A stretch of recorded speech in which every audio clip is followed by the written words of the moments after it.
Connaissance, recherche, sciences, dessin, mathématiques, théorie, physique, philosophie, conférences, archéologie, nature.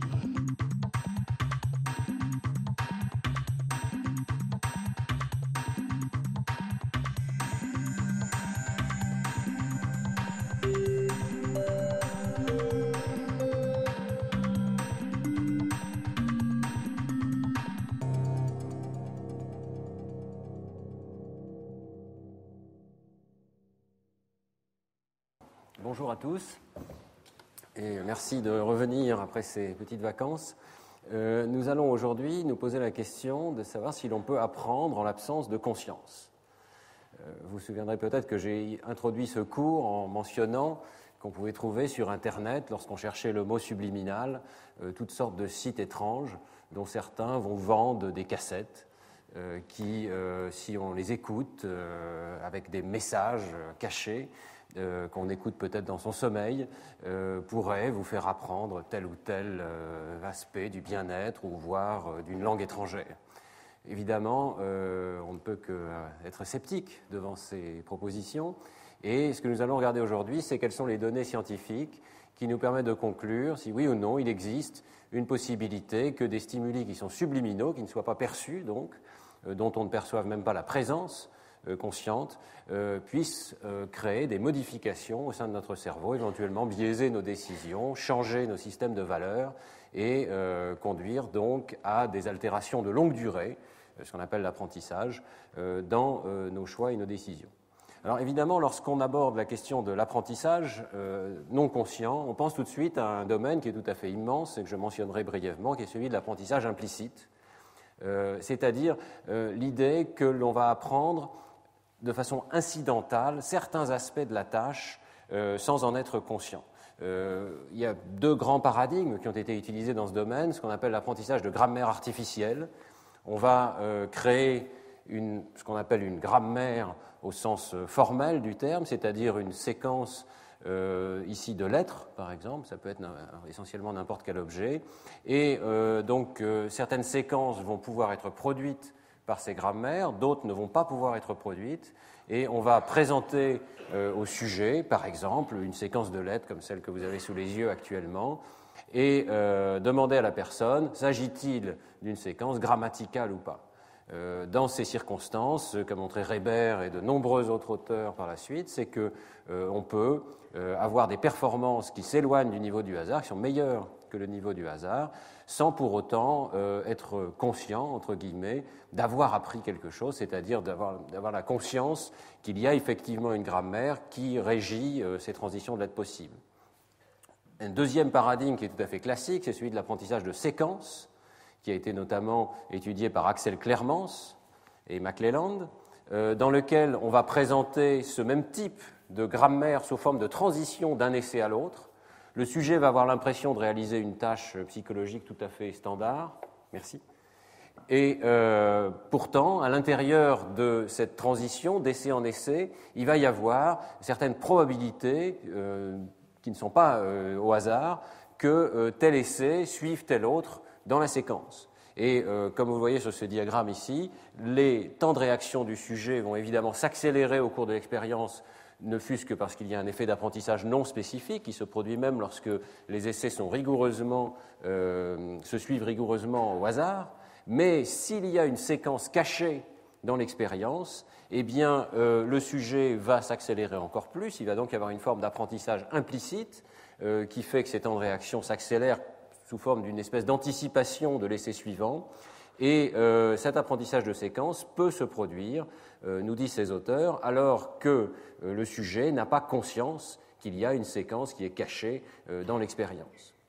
Bien.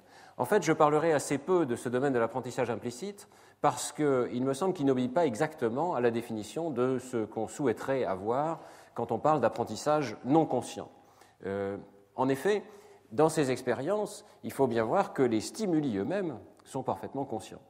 Le sujet voit des séquences de lettres, le sujet voit des essais, des stimuli auxquels il doit répondre, il est conscient des stimuli, il est conscient des réponses. Ce dont il n'est pas conscient, c'est du fait même qu'il est en train d'apprendre une séquence ou d'apprendre une série de lettres grammaticales ou pas. il n'est pas conscient qu'il existe une régularité à apprendre. Et évidemment, donc, il n'est pas conscient d'un aspect du stimulus, mais pas de l'ensemble de la présence même du stimulus. Et d'autre part, et c'est lié à cet aspect-là, l'absence totale de conscience de ces apprentissages est extrêmement difficile à évaluer et en fait reste très débattue. On en reparlera dans un cours suivant quand je reviendrai sur cette question de l'évaluation de la non-conscience des stimuli. Mais vous concevez qu'il est très difficile pour un sujet de répondre « Est-ce que vous savez quelque chose sur cette grammaire ?» qui vous permet de générer des chaînes de caractères ou pas. Par exemple, il se pourrait que le sujet réponde mieux que le hasard pour dire que cette chaîne n'est pas grammaticale, elle ne peut pas être générée par cette grammaire ici à droite, simplement parce que le sujet, quelque part, a appris qu'un V ne peut pas précéder un M dans cette grammaire. Bon, maintenant, si vous lui posez la question « Est-ce que vous avez appris quoi que ce soit sur la grammaire ?», il se peut que le sujet ne vous réponde pas « Oui, je pense effectivement que la plupart du temps, il n'y a pas de V avant un M ». Il est extrêmement difficile de poser la question au sujet dans ses expériences de façon exhaustive « Quelles sont vos connaissances sur l'ensemble des grammaires ou des transitions entre essais possibles ?» Donc, la mesure même de la conscience de ce que le sujet a appris est extrêmement difficile dans ces expériences, et pour cette raison, il me semble qu'elles n'obéissent pas exactement au sujet du cours d'aujourd'hui, c'est-à-dire l'apprentissage sans conscience. En réalité, la question que je veux poser aujourd'hui est une question beaucoup plus restreinte. Peut-il y avoir apprentissage, non seulement alors que le sujet n'a pas conscience d'avoir appris quoi que ce soit, mais également sans qu'il ait même conscience de la présence des stimuli ? Autrement dit, on va utiliser ces paradigmes dont je vous ai souvent parlé dans les cours précédents, qui permettent de présenter des stimuli masqués, qui ne sont pas perçus consciemment par les sujets de l'expérience, et on va se poser la question, est-ce qu'il peut y avoir une forme d'apprentissage de ces stimuli alors qu'ils restent totalement inconscients ? Alors, dans ce domaine, les expériences sont rares, et je pense que la plupart des chercheurs du domaine pensent qu'en réalité, les stimuli subliminaux, dans le sens où ils sont masqués, ils ne sont pas perçus consciemment, conduisent à des influences extrêmement brèves et pratiquement n'ont pas de traces durables dans le système cognitif après quelques centaines de millisecondes.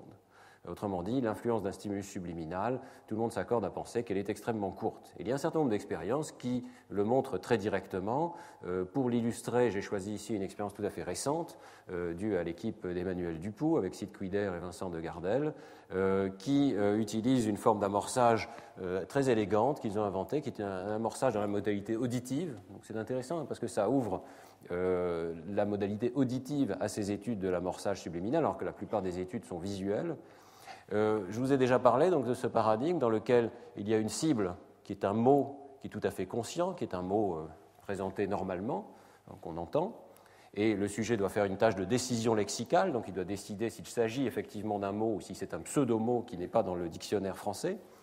Et précédant ce mot cible, il y a une amorce, et cette amorce est rendue subliminale en combinant plusieurs facteurs. Elle est d'abord accélérée, vous voyez qu'elle est comprimée dans le temps par un algorithme informatique, elle est plus faible en intensité, et elle est présentée entourée de stimuli qui sont comme du bruit verbal. Ce sont en fait des mots qui sont joués à l'envers et qui donc produisent une espèce de bruit verbal au sein duquel on ne parvient pas à détecter l'amorce auditive.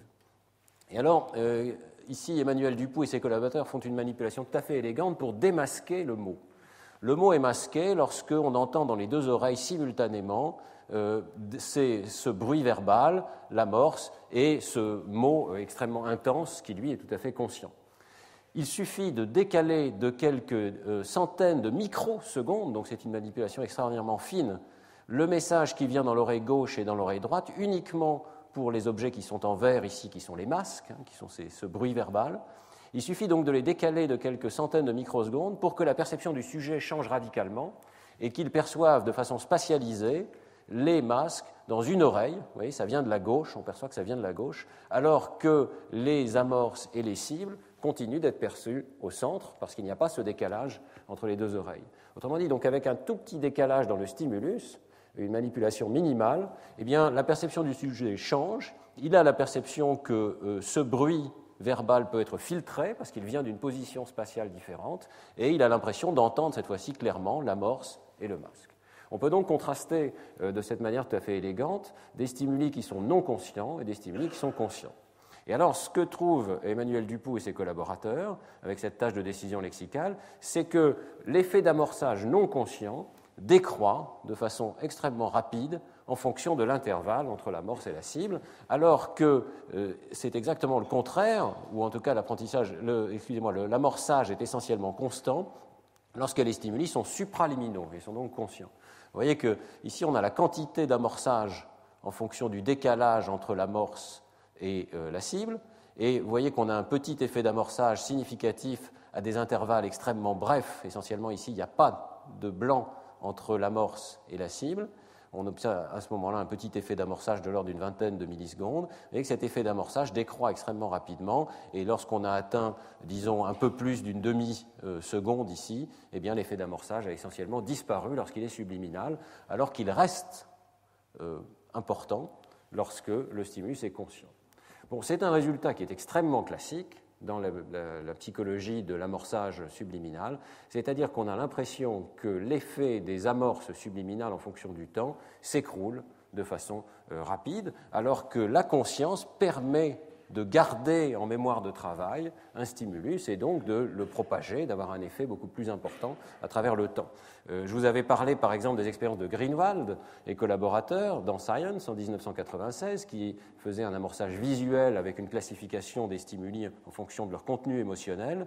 Et dans cette expérience de Greenwald, il y a plusieurs expériences dans lesquelles le délai entre l'amorce et la cible est manipulé, et là encore, les effets d'amorçage subliminal, qui sont de toute façon assez faibles, n'existent que lorsque le SOA, donc l'asynchronie entre l'amorce et la cible, est extrêmement brève, et dès qu'on dépasse quelques centaines de millisecondes, vous voyez qu'il y a un écroulement de l'effet d'amorçage, qui donc ne résiste pas à un petit délai. Tout ceci est compatible avec l'idée qu'être conscient d'un stimulus, c'est être capable de le conserver en mémoire de travail, et qu'inversement, donc un stimulus subliminal ne crée qu'une sorte d'impulsion transitoire dans le système qui est réelle, qui est mesurable, mais qui ne dure pas. Et on peut aller, en suivant Lionel Nakache dans le livre Le Nouvel Inconscient, jusqu'à cette espèce de sentence pseudo-lacanienne. Lionel Nakache nous dit, je trouve que c'est assez amusant et mémorable, l'inconscient est structuré comme une exponentielle décroissante.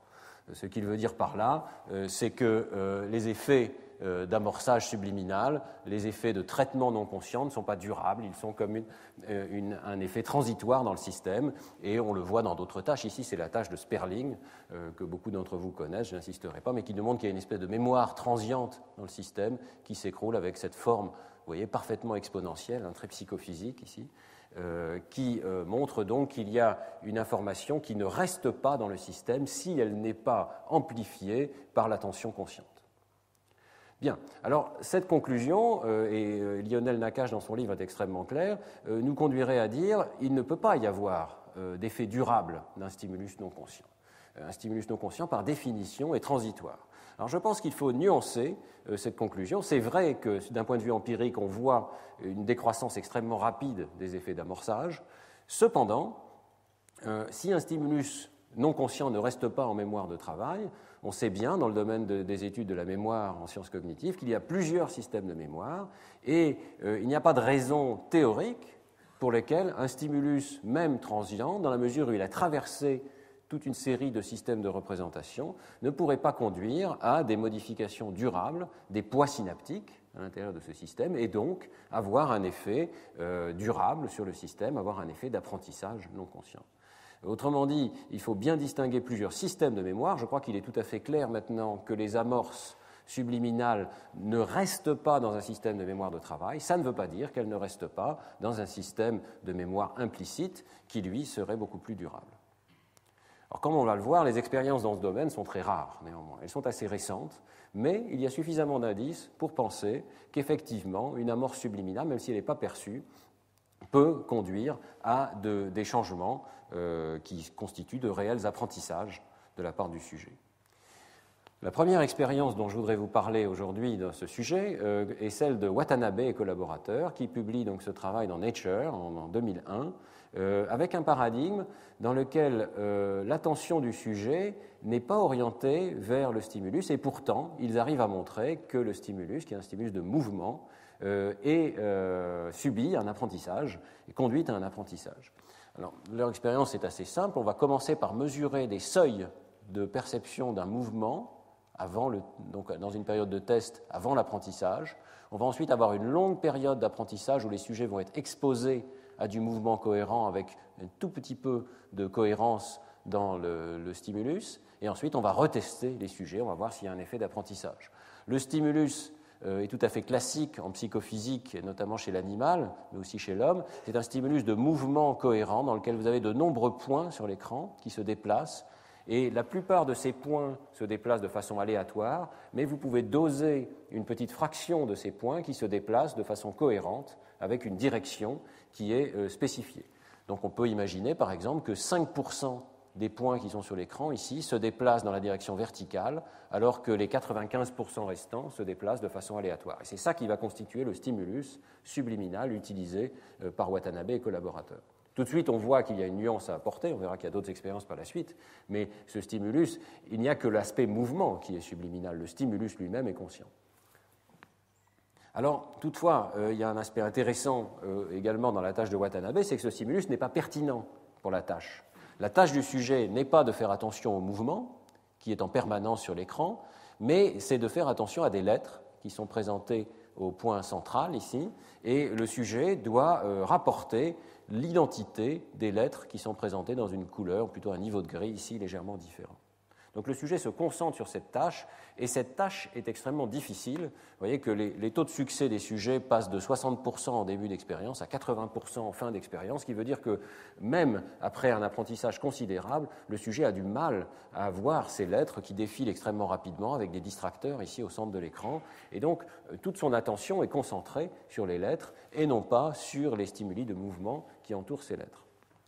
D'autre part, le stimulus de mouvement à 5% de mouvement cohérent aussi, est essentiellement invisible pour les sujets. Une expérience préliminaire suggère que les sujets ne parviennent pas à détecter la présence de mouvements cohérents parmi ces 95% de points qui ont un mouvement incohérent. Et c'est seulement à partir de 6, 7 ou 8% de mouvements cohérents que le sujet parvient à le détecter. Donc on a un stimulus qui est à la fois invisible et auquel le sujet ne fait pas attention, qui n'est pas pertinent pour la tâche. Bien. Par ailleurs, cette phase d'exposition, ici au centre, est considérable et dure plusieurs centaines, ou plutôt plusieurs milliers d'essais, 20 blocs de 960 essais, donc ça fait presque 20 000 essais pendant lesquels il peut y avoir un effet d'apprentissage. Vous voyez que c'est considérable et ça va permettre de nuancer le résultat final qui est un petit effet d'apprentissage non conscient. Donc, la première expérience de Watanabe est réalisée de cette manière-ci. Avant et après l'apprentissage, on présente des stimuli de mouvement cohérents avec 5% ou 10% de cohérence et on demande au sujet quelle est la direction du mouvement, c'est un choix forcé, quelle est la direction du mouvement qui est présent dans ces présentations. Et vous voyez que la courbe en bleu clair ici indique la performance à 10% de cohérence après l'apprentissage par rapport à la performance avant l'apprentissage. Vous voyez qu'avant l'apprentissage, 10% de cohérence, ça n'est pas suffisant pour que le sujet arrive à dire quelle est la direction. Après l'apprentissage, mais qui n'est pas un apprentissage du mouvement lui-même, mais vous avez vu, une attention portée sur les lettres, eh bien, la perception du mouvement dans la direction qui a été exposée s'améliore considérablement, uniquement autour de cette direction. Vous voyez qu'il n'y a pas d'apprentissage pour des directions qui n'ont pas été présentées au sujet. C'est quand même extrêmement intéressant. Ça signifie qu'une direction qui a été privilégiée pendant 20 000 essais sans que le sujet y fasse attention subit un apprentissage particulier. Et ce qui est tout à fait intéressant également, c'est de voir qu'à 5% de cohérence, qui est le stimulus auquel les sujets ont été exposés pendant l'apprentissage, eh bien, il n'y a pas de changement. Vous voyez que la courbe reste exactement au niveau du hasard, sans qu'il y ait ce pic de meilleures réponses autour de la position qui a été exposée au sujet. Et un groupe contrôle qui n'a pas été exposé aux stimuli dans l'intervalle, mais qui a la même situation de test et de retest, ici, vous voyez, n'a aucun effet de changement particulier. Donc c'est bien l'exposition aux stimuli à 5% qui a créé cet effet d'apprentissage, mais il est intéressant de voir que les stimuli à 5% eux-mêmes n'ont pas conduit à des changements de réponse, parce que ça veut dire que le stimulus est resté subliminal. Ça n'est pas le cas qu'au milieu de l'expérience, le sujet a commencé à prendre conscience qu'il pouvait y avoir un mouvement cohérent dans le stimulus. Donc tout au long de l'apprentissage, le sujet n'est pas conscient qu'il est exposé à un mouvement particulier, mais cela change sa capacité de percevoir ce mouvement à la fin de l'apprentissage. L'expérience est répliquée de plusieurs manières et l'effet est tout à fait systématique, vous voyez ici. Ici, la réplication consiste simplement en une tâche de détection du mouvement. Le sujet doit dire s'il y a un mouvement cohérent ou simplement du mouvement aléatoire. Et vous voyez qu'il fait un petit peu mieux dans sa détection à 10% de cohérence, précisément dans la direction qui a été présentée au sujet. Et dans cette tâche ici à droite, le sujet fait un jugement pareil, différent. On lui présente deux mouvements. Il doit dire si les deux sont dans la même direction ou pas. Et à nouveau, vous voyez qu'il a des performances un petit peu meilleures après l'apprentissage, précisément dans la direction qui a été exposée. Autrement dit, un stimulus qui a été exposé mais qui n'est pas pertinent pour la tâche a conduit à un apprentissage. Alors, est-ce que c'est pour autant un apprentissage passif ? C'est évidemment la question qui doit nous occuper, puisque ce mythe, je dirais, de l'apprentissage subliminal voudrait que l'on puisse simplement être exposé de façon passive à des stimuli non conscients et les apprendre. Ça n'est évidemment pas le cas dans l'expérience de Zeitz et de Watanabe au départ. L'expérience est une situation, au contraire, dans laquelle l'attention du sujet est extrêmement focalisée sur l'écran, même si elle n'est pas focalisée sur les stimuli en mouvement eux-mêmes. Le sujet est engagé dans une tâche et il reçoit des renforcements.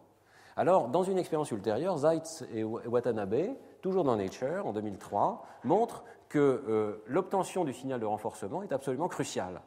Dans cette nouvelle expérience, il y a une direction de mouvement qui est présentée tout autant que les autres, mais qui est appariée avec les cibles, tandis que les autres directions apparaissent aléatoirement avec exactement la même fréquence. Donc la fréquence d'exposition de toutes ces directions de mouvement est exactement la même, mais une direction particulière de mouvement, ici pour illustration la direction verticale, est associée à la présence de cibles qui sont, vous voyez ici, les lettres en un gris un petit peu plus clair. Donc le sujet examine ces cibles, il rejette toutes les cibles qui sont en noir, il prête une attention particulière aux cibles qui sont en blanc parce que ce sont les lettres blanches qu'il doit rapporter dans l'expérience et celles-ci, et uniquement celles-ci, sont appariées avec la direction verticale. Et la nuance ici, c'est que toutes les directions de mouvement sont exposées, mais une seule est renforcée en quelque sorte indirectement parce qu'elle est associée à la cible de la tâche. Et ce que montrent Zeitz et Watanabe, c'est que l'apprentissage ne survient que pour les directions de mouvement qui sont associées au renforcement, qui sont associées à la tâche particulière que doit faire le sujet. Autrement dit, ce n'est pas l'exposition en elle-même à des stimuli qui suffit à l'apprentissage. Ce qu'il faut, c'est un appariement avec un renforcement, y compris un renforcement qui vient d'une autre tâche. Donc, le pic de réponse ici n'existe que pour la direction qui a été renforcée, à nouveau, que pour la cohérence à 10%, sans qu'il y ait de changement dans la capacité de percevoir les stimuli auxquels le sujet a été exposé, qui sont les stimuli à 5% de cohérence. Donc l'apprentissage, en quelque sorte, bénéficie d'un renforcement qui vient d'une autre tâche. Et ceci est confirmé par un autre article du même groupe de chercheurs qui étendent cette situation au cas dont on avait discuté du clignement attentionnel, une situation un petit peu différente où le sujet doit détecter deux cibles, T1 et T2, et lorsque l'intervalle entre T1 et T2 est très court, a des difficultés à détecter T2 et, dans certaines conditions, n'est pas capable de détecter T2 ou en tout cas diffère sa réponse, ce qui crée un effet qu'on appelle de période psychologique réfractaire où la réponse à T2 est différée dans le temps. Alors vous voyez qu'ici, dans cette expérience, une direction de mouvement dans les stimuli donc distracteurs, dans le fond de l'image, est appariée aux cibles T2 qui sont tardives, qui viennent après un long intervalle après la cible T1, alors qu'une autre direction de mouvement est appariée aux cibles T2 qui surviennent pendant le clignement attentionnel et qui donc surviennent à un moment où le sujet a son attention qui est distraite parce qu'il est mobilisé par la détection de la cible T1. Et ce que montrent les résultats ici, c'est que si on regarde la différence entre avant et après apprentissage en fonction du niveau de cohérence des stimuli de mouvement, eh bien, il y a un effet d'apprentissage, autrement dit, il y a une différence entre ces deux courbes pour les stimuli de mouvements qui sont appariés avec la cible tardive, donc qui survient en dehors du clignement attentionnel, mais il n'y a pas d'effet d'apprentissage pour les stimuli qui sont appariés aux cibles qui surviennent pendant le clignement attentionnel. Autrement dit, là encore, l'apprentissage est peut-être subliminal dans le sens où le stimulus auquel on est exposé n'est pas détectable, le sujet ne peut pas détecter le mouvement, mais l'apprentissage n'est pas passif dans le sens où il faut que les ressources attentionnelles du sujet soient engagées au moment précis où le stimulus est présenté. Donc ça n'est pas un apprentissage aussi immédiat et passif, si vous voulez, qu'on pourrait le penser. Le modèle auquel arrivent Zeitz et Watanabe dans un article publié en 2005, c'est un modèle dans lequel le signal non pertinent bénéficie de l'apprentissage lié à une autre tâche. Vous voyez que la cible principale de la tâche, dans toutes les expériences que je vais montrer, ce sont les lettres qui sont présentées au point central, subit une orientation de l'attention, on parvient à reconnaître qu'il s'agit d'une cible, il y a à ce moment-là un effet d'alerte qui survient dans le réseau, parce que c'est une cible pertinente que l'on doit traiter, et cet effet d'alerte crée des signaux de renforcement qui permettent d'apprendre la tâche principale, mais ces signaux de renforcement, dans le modèle de Zeitz et Watanabe, bénéficient également à un stimulus non pertinent, ou un trait non pertinent du stimulus, qui lui aussi va subir un petit effet d'apprentissage. Donc dans ces conditions, on peut avoir un effet d'apprentissage d'un indice qui n'est ni pertinent ni même conscient, mais qui, en quelque sorte, reçoit le bénéfice d'un renforcement concomitant.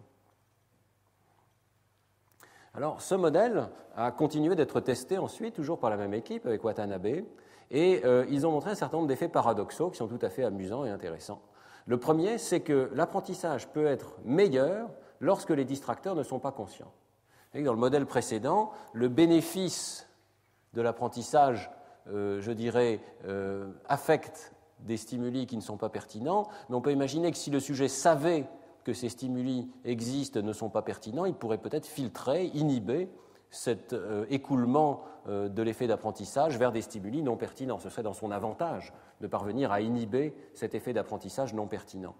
Et c'est exactement ce que testent Tsushima, Zeitz et Watanabe en 2008, en montrant que si le pourcentage de cohérence est plus élevé, alors il n'y a plus d'effet d'apprentissage.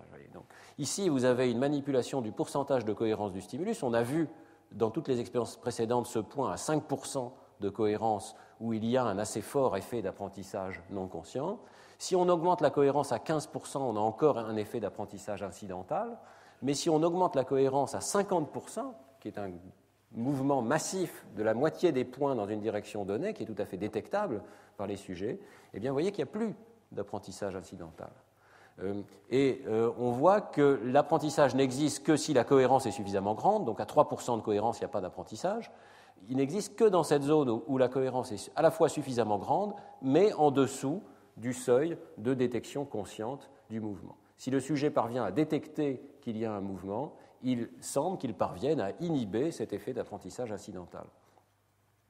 Donc, l'hypothèse de Zeitz et Watanabe et collaborateurs, c'est que quand les distracteurs accèdent à la conscience, le sujet parvient à les inhiber et donc à éviter tout apprentissage non requis par la tâche, en quelque sorte. Et ceux-ci, ils vont le tester tout à fait directement dans une autre expérience, en 2006, dans Science, dans lequel ils vont utiliser l'imagerie cérébrale pour montrer qu'il y a effectivement l'entrée en activation, si vous voulez, en activité d'un réseau qui va permettre de contrôler et d'inhiber les activations non pertinentes. Il s'intéresse cette fois-ci à la performance de la tâche sur la lettre elle-même.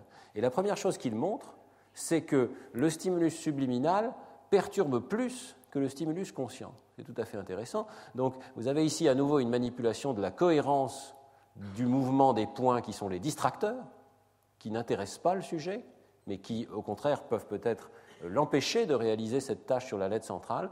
Et vous voyez que la performance du sujet, mesurée ici par le D' sur la tâche de lettre qui lui est demandée, chute précisément pour les valeurs de cohérence intermédiaires ici, qui sont pratiquement autour du seuil de détection du mouvement.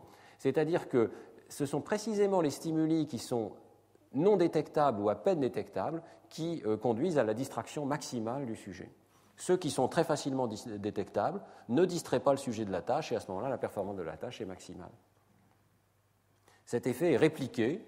Vous voyez que si on donne des stimuli de luminance plus faible, on peut déplacer le seuil de perception de la cohérence du mouvement et l'ensemble de la courbe se déplace de la même manière, ce qui montre bien que c'est précisément les stimuli qui sont proches du seuil qui conduisent à un effet de distraction maximale. Donc c'est assez intéressant parce que ça veut dire que les stimuli subliminaux, quelque part, ont plus d'effet sur le système que des stimuli conscients. Un stimulus subliminal va nous perturber plus qu'un stimulus conscient. Et l'idée d'un contrôle de l'inhibition est testé directement donc par imagerie. Le modèle, c'est que seul le stimulus supraliminal parvient à déclencher des processus d'inhibition de la distraction dans le cortex préfrontal. Et on va voir que c'est exactement ce que trouve l'équipe de Watanabe avec Tsushima. Tout d'abord, il mesure l'activation dans la région qu'on appelle la région MT, qui est une région du cortex temporal postérieur qui détecte le mouvement. Donc c'est certainement une des régions dans lesquelles le mouvement distrayant est codé de façon perceptive. Et ce qu'il voit, c'est que pendant la tâche, c'est la courbe en rouge, eh bien, plus la cohérence du mouvement est grande, moins il y a d'activation. Vous voyez, il y a ce pic d'activation qui est exactement le symétrique de la performance des sujets. Donc dans la diapositive précédente, on avait vu que la performance des sujets chute lorsque le distracteur est subliminal mais très proche du seuil, aux alentours de 5% de cohérence. Eh bien, c'est précisément à ce moment-là que l'activation de la région MT est maximale, et que la courbe est symétrique.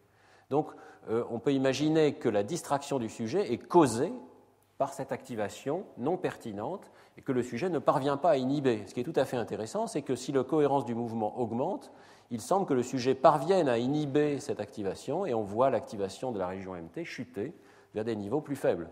Alors qu'on sait bien, et il le réplique ici dans la courbe verte, si le sujet fait attention au mouvement, eh bien plus il y a de mouvement, plus l'activation de la région MT augmente. Vous voyez. Donc la différence entre la courbe verte et la courbe rouge, c'est l'effet d'inhibition que le sujet arrive à apporter lorsqu'il voit qu'il y a un stimulus distrayant et qu'il sait qu'il ne doit pas y faire attention. Vous voyez que l'inhibition est déclenchée maximalement au-delà d'un certain seuil de cohérence, mais qu'en deçà de ce seuil, on dirait qu'il y a une activation non pertinente de la région MT qui distrait le sujet de sa tâche principale. Et alors, précisément, si on regarde maintenant les activations dans une autre région du cerveau, le cortex préfrontal, qui est impliqué dans le contrôle de l'inhibition, eh bien vous voyez que l'activation du cortex préfrontal se déclenche précisément à ce seuil, au-dessus de 5%. Et donc, lorsque le sujet est engagé dans la tâche, vous avez de toute façon une activation du cortex préfrontal par les mêmes stimuli qui est plus importante, mais qui se déclenche particulièrement au-delà de ce seuil de cohérence. Autrement dit, le modèle est assez simple. Si vous avez un stimulus subliminal, par exemple 5% de cohérence de mouvement ici, il va créer des activations ici dans la région spécialisée MT, spécialisée dans le traitement du mouvement, et dans la mesure où ces activations restent subliminales, elles ne vont pas pouvoir déclencher une activation du cortex préfrontal et donc des systèmes de contrôle descendants. Et donc on va avoir une activation non pertinente, non contrôlée, qui distrait le sujet de sa tâche principale, mais qui peut conduire, comme on l'a vu, à des apprentissages. Inversement, lorsqu'on a 10% de cohérence dans le stimulus, ça va être au-dessus du seuil de détection, ça va permettre de déclencher l'activation des régions de contrôle exécutif dans le cortex préfrontal, et ça va permettre donc d'inhiber cette activation, de ne plus subir ses effets, de diminuer, voire de réduire à zéro les effets d'apprentissage, et de diminuer l'interférence et la distraction que le sujet subit.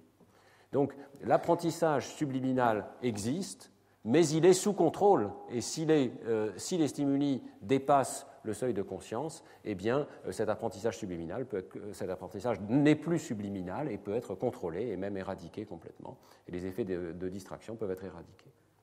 Donc on n'a pas tout à fait tort, si l'on prend ces expériences au sérieux, de penser que des stimuli subliminaux peuvent conduire à des effets indésirables dans le système. On voit ici que le caractère indésirable de ces stimuli distracteurs est maximal lorsqu'ils sont précisément juste en deçà du seuil de conscience. En conclusion de cette série d'expériences donc, de Zeitz et Watanabe, on peut dire qu'une forme d'apprentissage subliminal existe dans des conditions bien précises où les stimuli non conscients sont présentés juste en dessous du seuil de détectabilité et où le sujet, loin d'être passif, effectue une tâche qui demande de l'attention. Il est récompensé par des signaux de renforcement qui sont appariés avec les stimuli subliminaux. Autrement dit, un stimulus subliminal peut subir un apprentissage, bénéficie d'un apprentissage conscient concomitant.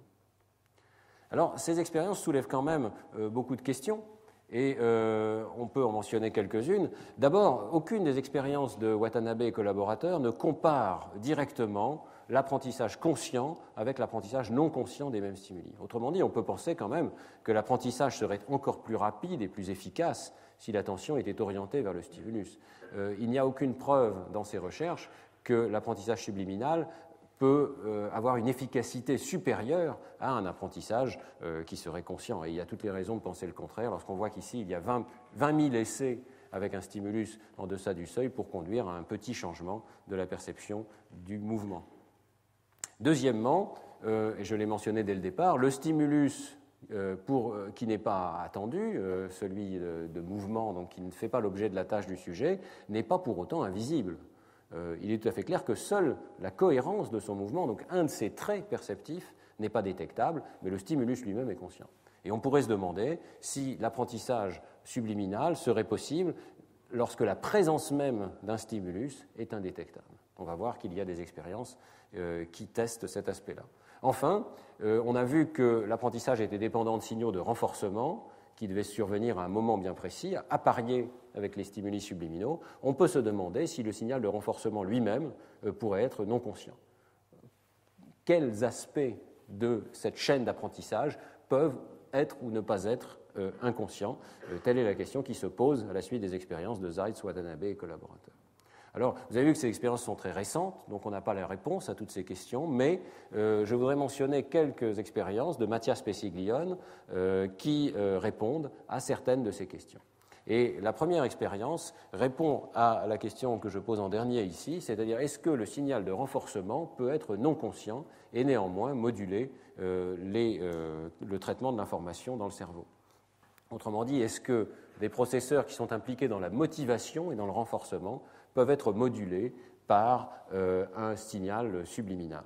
Mathias Pesiglione a réalisé, avec un certain nombre de collaborateurs anglais, une expérience très intéressante publiée dans Science en 2007, dans lequel un indice monétaire, vous voyez ici une pièce soit de 1 penny, soit de 1 livre, donc une différence d'un facteur 1000 dans la valeur monétaire, va moduler de façon non consciente la réalisation d'une tâche.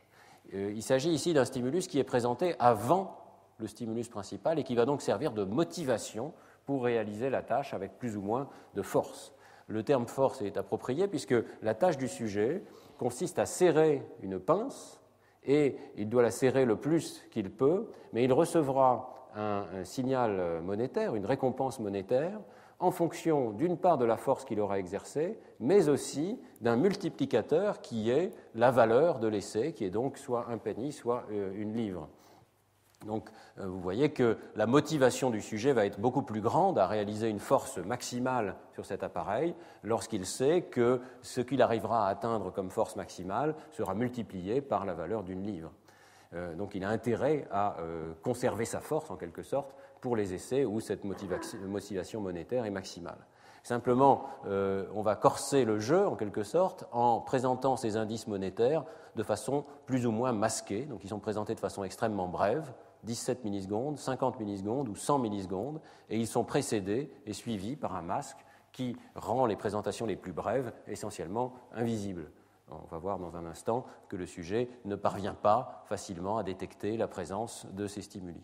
Donc le sujet ne sait pas forcément à chaque essai, de façon consciente, s'il va être récompensé de façon forte ou faible, et il doit exercer une force avec un appareil qui est tout de même assez fatigant, qui fait qu'au bout de plusieurs dizaines d'essais, on apprend quand même à contrôler la force qu'on exerce en fonction de la motivation monétaire qui est proposée. Alors, les résultats que montre Mathias Pesiglione sont extrêmement intéressants. Vous voyez qu'ici, les différentes courbes représentent ce qui se passe en vert lorsque la récompense monétaire va être d'1 livre et en rouge lorsqu'elle est d'1 penny. Et l'épaisseur de la courbe est associée à la durée de présentation et donc au caractère subliminal ou pas de ces stimuli, 17 millisecondes, 50 millisecondes ou 100 millisecondes. Alors évidemment, les courbes vertes sont au-dessus des courbes rouges, ça veut dire que le sujet exerce une force plus grande lorsqu'il va être récompensé fortement. Donc c'est clair que la courbe épaisse verte à 100 millisecondes, très différente de la courbe épaisse rouge à 100 millisecondes également, où le sujet reçoit une très faible récompense. Vous voyez que les autres courbes sont intermédiaires, et en particulier, même à 50 millisecondes de présentation, le sujet exerce une force plus grande lorsque la récompense à venir est d'1 livre que lorsqu'elle est d'1 penny. Même chose pour la conductance cutanée, qui traduit en quelque sorte l'anticipation de la récompense. Le sujet a une anticipation plus grande en fonction de la présentation d'indices monétaires plus importants, et ceci est modulé par la durée de présentation des stimuli. Et enfin, Mathias Pesiglione et collaborateurs font l'imagerie cérébrale et montrent qu'un système très important pour le codage des signaux de renforcement dans le cerveau, le striatum ventral, est modulé ici dans le pallidum en fonction des indices monétaires. Et là encore, la modulation est fonction de la durée de présentation des stimuli. En fait, si on met ces résultats sous forme d'un tableau, comme ça, on voit que la modulation de la force, de la conductance cutanée et de l'activation dans le pallidum, ces modulations sont linéaires en fonction de la durée de présentation. Et donc, à 50 millisecondes, il y a un effet tout à fait détectable ici de ces indices de motivation qui sont subliminaux. Alors, comment sait-on qu'ils sont subliminaux? Eh bien, ce n'est pas absolument 100% massif, disons, dans l'expérience de Mathias Pesiglione, mais il propose tout de même une tâche directe sur la perception donc, de l'amorce masquée. Le sujet doit dire s'il a vu ou pas vu, donc s'il a vu ou s'il devine l'identité des stimuli, et il doit dire s'il pense que c'est une livre ou un penny. Et vous voyez que le temps de réponse du sujet est particulièrement lent pour 17 et pour 50 millisecondes, donc, ce qui donne l'impression qu'il devine. Ces pourcentages de réponses vues sont extraordinairement faibles, donc essentiellement il dit « je n'ai rien vu », à la fois pour 17 et pour 50 millisecondes. Par contre, son taux de réponse correct est un petit peu meilleur que le hasard et essentiellement linéaire à nouveau, et donc dépasse le niveau du hasard pour 50 millisecondes. Alors on est ici dans le domaine, on en avait discuté, de ce que Merrickle appelle le seuil subjectif de perception des amorces, c'est-à-dire que le sujet a l'impression subjective de n'avoir rien vu, alors qu'il est capable de faire mieux que le hasard, et donc il a un déprime supérieur au niveau du hasard, supérieur à 0. Donc c'est un petit peu ambigu, mais si on fait confiance à ces réponses pas vues de la part du sujet, d'un point de vue subjectif, eh bien vous voyez que le profil de ces réponses est tout à fait différent de ce qu'on observe au niveau soit de la force exercée, soit de la conductance cutanée, soit de l'activation cérébrale, qui, elles, toutes ces mesures montrent un effet linéaire d'activation. Autrement dit, il semble que les signaux non conscients qui indiquent la motivation et le renforcement à venir du sujet peuvent intervenir directement pour moduler ce striatum ventral, pour moduler les systèmes de renforcement et changer la manière dont le sujet va exercer sa force au cours de la tâche. Première indication, donc, que les signaux, les systèmes de renforcement, comme beaucoup d'autres processeurs, on l'a vu au cours de ce cours, peuvent être modulés par un signal non conscient. Alors, deuxième question que a posée Mathias Pesiglione dans un article tout récent de l'année dernière, est-ce que les indices eux-mêmes pour réaliser la tâche peuvent être non conscients? Est-ce que, pour aller plus au-delà des expériences présentées par Watanabe, on peut avoir un apprentissage avec des indices qui ne sont jamais perçus consciemment au cours de la tâche? Pour poser cette question, Mathias Pesiglione va modifier légèrement sa tâche. Il va toujours avoir un renforcement monétaire qui vient cette fois-ci à la fin et qui est tout à fait conscient, mais ce qui va être non conscient, ce sont les indices qui permettent au sujet de prendre sa décision ou pas. Alors, la tâche qu'il propose est la suivante. Vous voyez un stimulus visuel qui consiste en un masque et un autre masque. Entre les deux, il y a un indice visuel, mais vous ne le voyez jamais. Vous n'avez pas le sentiment qu'il y a quoi que ce soit de présent sur l'écran. Et on vous dit, vous devez essayer de deviner quand est-ce qu'il faut appuyer sur le bouton ou pas. Donc, à chaque essai, vous voyez ces masques, rien d'autre. Vous n'avez pas d'indication consciente particulière qui vous dit ce que vous devez faire, mais vous recevez un renforcement monétaire. Suivant que vous appuyez ou pas sur le bouton, vous devez décider j'appuie ou j'appuie pas, et on vous dit à cet essai vous avez appuyé, vous avez gagné une livre, à l'autre essai vous n'avez pas appuyé, vous n'avez rien gagné, etc. Le sujet dispose uniquement de ces indications-là pour essayer de maximiser son renforcement. Mais ce qu'il ne sait pas, c'est qu'il y a des indices invisibles qui sont présentés donc entre ces deux masques, et qu'il y a en fait plusieurs sortes d'indices.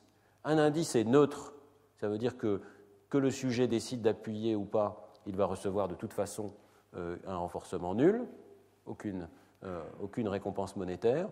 Un autre indice est renforçant, dans la mesure où si le sujet décide d'appuyer, il va gagner une livre, s'il n'appuie pas, il ne gagne rien.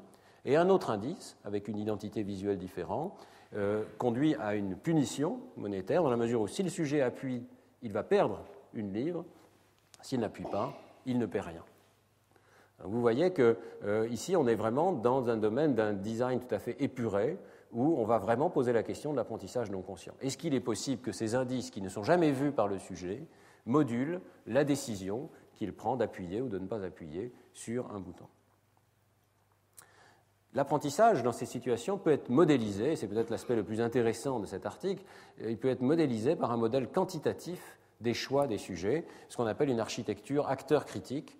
Ne vous laissez pas effrayer par ces équations, c'est relativement simple. L'idée est la suivante, le sujet, ou plutôt le cerveau du sujet, puisque le sujet n'est pas conscient du stimulus, mais l'idée c'est qu'il va y avoir un calcul fondé sur l'identité du stimulus qui va conduire à l'attribution d'une valeur au stimulus.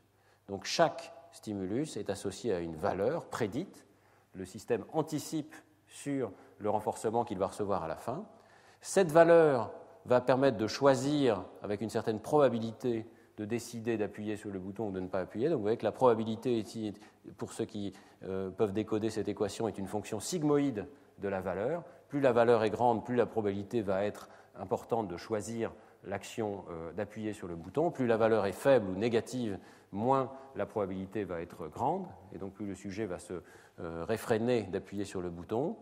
Et puis, cette valeur, donc, qui était une prédiction du renforcement qu'on va obtenir à la fin, va être comparée au renforcement effectif. On va obtenir un signal qu'on appelle une erreur de prédiction, qui est cette valeur delta ici, qui est la différence entre le renforcement obtenu et le renforcement prédit par le sujet. Et cette erreur de prédiction va être utilisée pour mettre à jour la valeur pour l'essai suivant. Vous voyez que si ce signal est nul, c'est-à-dire qu'on a parfaitement prédit la valeur, alors on ne fait aucun changement à la valeur prédite, mais si ce signal est positif, c'est-à-dire qu'on avait sous-estimé la valeur de l'action appuyée sur le bouton, eh bien on va augmenter la valeur prédite pour l'essai suivant et inversement. Donc on va avoir un ajustement progressif des signaux de valeur qui conduisent à prendre la décision. C'est un modèle extrêmement simple, c'est ce qu'on appelle la loi de Rescola-Wagner, avec un système fondé sur un jugement de valeur. Alors, voilà les données observées par Mathias Pesiglione et collaborateurs. En fonction des essais qui s'écoulent dans l'expérience, c'est le pourcentage de réponses avec appui sur le bouton, le pourcentage de fois où le sujet a décidé d'appuyer ou de ne pas appuyer sur le bouton. Et vous voyez immédiatement que pour l'indice subliminal qui est renforcé positivement lorsqu'on appuie, les réponses décollent. Le sujet commence à répondre à peu près à 65%, voire 70% d'appui sur le bouton. Inversement, pour le stimulus qui est puni, c'est-à-dire qu'on perd de l'argent lorsqu'on appuie sur le bouton, le sujet appuie de moins en moins sur le bouton, et le stimulus neutre est entre les deux ici. Le modèle théorique permet de rendre compte de ces courbes. Vous voyez que le modèle théorique ajuste la forme de ces courbes avec seulement deux paramètres libres qui sont la vitesse d'apprentissage et la probabilité, ce qu'on appelle la température dans le système, la probabilité de prendre une décision au hasard ou pas. Les sujets gagnent donc de l'argent. Vous voyez qu'à la fin de l'expérience, même si les sujets ne voient toujours pas les stimuli, ils ont l'impression de décider un petit peu avec leur intuition s'ils vont appuyer ou pas sur le bouton, eh bien ils arrivent à gagner de l'argent et tous les sujets ont une performance positive dans cette tâche. Donc, il y a une capacité d'apprendre à répondre à des indices qui ne sont pas conscients. Alors, quelle est la preuve que les sujets ne sont pas conscients des indices? C'est évidemment très important de contrôler la conscience des indices dans ce type de tâche, d'autant que c'est un petit peu surprenant d'avoir 50 millisecondes, c'est déjà assez long pour la présentation d'une amorce. Mais pour montrer que c'est bien subliminal, Mathias Pesiglione et ses collaborateurs utilisent une tâche de jugement pareil différent, qui est assez maligne, puisqu'elle évite de présenter les stimuli consciemment. Et que ce que le sujet doit faire, c'est regarder ce premier essai, regarder ce deuxième essai, et essayer de dire si les deux formes sont pareilles ou différentes. Donc, l'impression subjective, c'est qu'on ne voit toujours pas ces formes, mais on essaye de juger si elles sont pareilles ou différentes. Depuis le début jusqu'à la fin de l'expérience, le sujet n'a pas vu de quelle forme il s'agit. Il n'a aucune idée des formes qui sont cachées derrière les masques. Et dans cette tâche de jugement pareil différent, réalisée à la fin de l'expérience, donc après un apprentissage possible, vous voyez que les sujets sont toujours au niveau du hasard, ils ont un déprime absolument nul, donc on peut considérer que ces stimuli sont non conscients. Peut-être une petite critique, c'est qu'ici il y a deux stimuli, et donc on peut imaginer que ça baisse le niveau des performances par rapport à une tâche où il y aurait un seul stimulus et un jugement à choix forcé qui serait peut-être la tâche la plus classique qui est utilisée dans cette situation. Mais néanmoins, si le sujet était conscient de ces stimuli, on pourrait penser que les performances devraient décoller, et donc le fait que ces performances restent au niveau du hasard suggère qu'effectivement il n'y a pas conscience de ces stimuli. Alors à la fin de l'expérience, Mathias Pesiglione fait une dernière chose intéressante, il présente enfin les stimuli au sujet, voilà, il leur dit voilà, c'était les formes, elles sont là, je vous montre ces formes, dites-moi laquelle vous préférez. Et les sujets préfèrent, un petit peu, vous voyez, c'est un petit effet, ils préfèrent la forme qui a été associée à un renforcement positif et ils ont une préférence nettement moindre pour celle qui a été punie. Donc, ce qui est tout à fait curieux, c'est qu'on peut moduler même des jugements conscients ultérieurs par un renforcement qui a été donné au sujet alors que les stimuli n'étaient pas conscients. Mais peut-être le plus important dans l'expérience de Mathias Pesiglione, c'est qu'il fait appel à l'imagerie cérébrale pour montrer quels sont les réseaux cérébraux qui sont modulés par ce type d'apprentissage non conscient. Et dans la mesure où il a un modèle théorique extrêmement formel, mathématique, qui permet de prédire à chaque essai ce que le sujet a en tête comme valeur possible pour ces différents stimuli, vous voyez qu'à chaque essai, il a plusieurs prédicteurs de ce que le sujet a appris. Le modèle théorique conduit à une valeur prédite pour la présentation de l'indice non conscient, et le modèle théorique vous dit également quelle est l'erreur de prédiction au moment du renforcement. Si on fait confiance à ce modèle théorique, ces valeurs mathématiques sont bien définies et peuvent être définies à chaque essai, et donc elles peuvent être utilisées comme régresseurs pour prédire l'activation cérébrale. Alors évidemment, l'erreur de prédiction, c'est quelque chose de conscient, puisque le renforcement monétaire est conscient, il est donné consciemment au sujet, et donc la majorité de l'erreur de prédiction, puisque c'est la différence entre le renforcement et la valeur prédite, c'est un signal qui est largement conscient. Par contre, la valeur prédite au moment où l'indice non conscient est présenté, et les deux sont séparés par un long intervalle de temps, donc on peut les séparer par imagerie cérébrale, cette valeur prédite, c'est quelque chose qui est strictement non conscient, c'est la valeur associée à un indice qu'on n'a pas vu. Vous voyez que si on fait l'imagerie cérébrale, il y a des réseaux cérébraux qui corrèlent à la fois avec l'erreur de prédiction et la valeur de l'indice visuel. Et en particulier, la valeur de l'indice visuel module à la fois l'activation dans le striatum ventral et dans les aires visuelles de la voie occipito-temporale ventrale. Donc il semble que les réponses, même dans le cortex visuel ici, à des formes qui n'ont jamais été vues par le sujet, soient puissamment modifiées et amplifiées pour des stimuli qui ont plus de valeur. Et le système de critique dans le striatum ventral, celui qui anticipe la valeur et qui calcule la valeur de renforcement que l'on va obtenir par la suite, eh bien, il a appris un système de valeurs pour des indices qui ne sont pas conscients. On le voit très directement lorsqu'on regarde les courbes d'activation, donc ici dans le striatum ventral et ici dans le cortex visuel. Ce sont les courbes pour l'indice renforcé positivement et pour l'indice qui conduit à une punition monétaire. Vous voyez qu'il y a une activation pour l'indice qui est renforcé positivement, une déactivation du striatum ventral, donc il y a vraiment un calcul de la valeur monotone ici. Tout ceci est par rapport à la situation neutre, qui est donc à 0 ici. Et que le striatum ventral s'active ou se déactive en fonction, en proportion directe de la valeur associée à l'indice subliminal, alors que le cortex visuel, lui, c'est intéressant, s'active systématiquement avec un petit peu plus d'activation pour les indices positifs, mais aussi une très forte activation pour les indices négatifs par rapport aux stimuli neutres. Vous voyez que le cortex visuel signale les indices intéressants, quelle que soit leur valeur positive ou négative.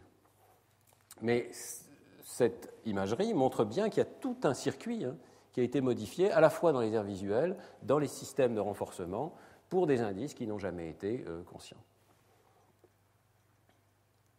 La conclusion de l'article de Pesiglione et collaborateurs est très simple. Même sans prendre conscience de la présence d'indices contextuels, notre cerveau peut apprendre leurs valeurs de renforcement et les utiliser pour biaiser nos décisions ultérieures. Donc, on n'a pas besoin d'être conscient d'un stimulus pour qu'il conduise à des effets d'apprentissage et à des biais dans la prise de décision.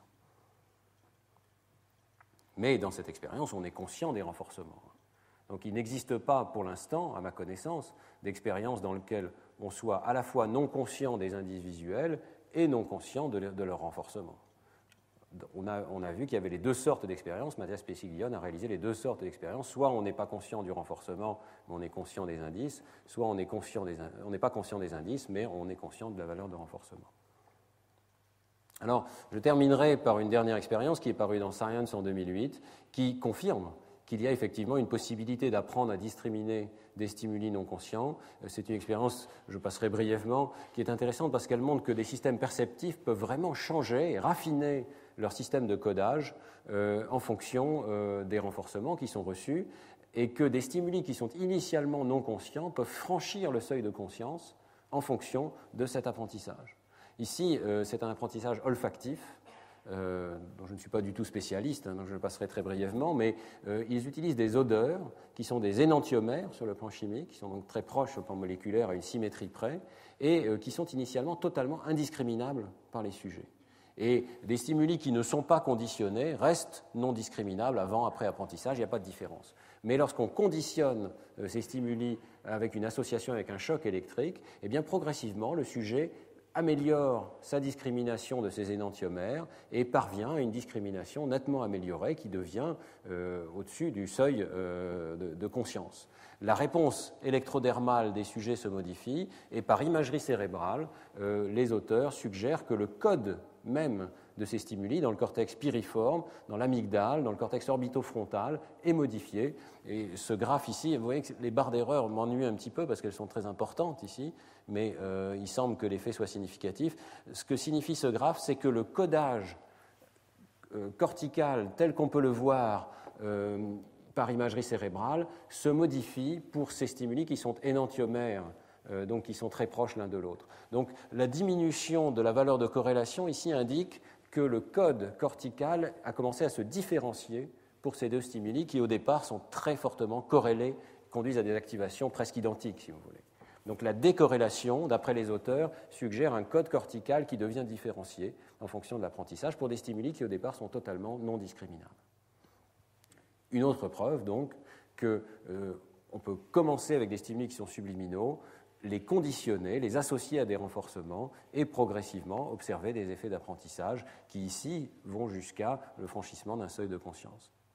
Alors, les conclusions générales que je tirerai du cours d'aujourd'hui sont les suivantes. Premièrement, un stimulus subliminal, on l'a vu au tout départ, n'entraîne qu'une activation faible et de courte durée. Autrement dit, si la variable c'est l'activation cérébrale et la trace, disons, active de la représentation du stimulus, eh bien, cette trace active décroît extrêmement rapidement, suivant une courbe qui est très souvent exponentielle, et pratiquement en 500 millisecondes, en une seconde, il n'y a plus d'effet détectable dans la majorité des expériences sur le plan, par exemple, de l'amorçage par répétition. Par contre, cette activation transiente, si elle survient au cours d'une cache cognitive, qu'elle est accompagnée d'un signal de renforcement conscient, peut conduire à un apprentissage à plus long terme. Et cet apprentissage va être durable, va pouvoir s'étendre à travers plusieurs sessions, voire plusieurs jours de test. Cet apprentissage peut changer le statut des stimuli.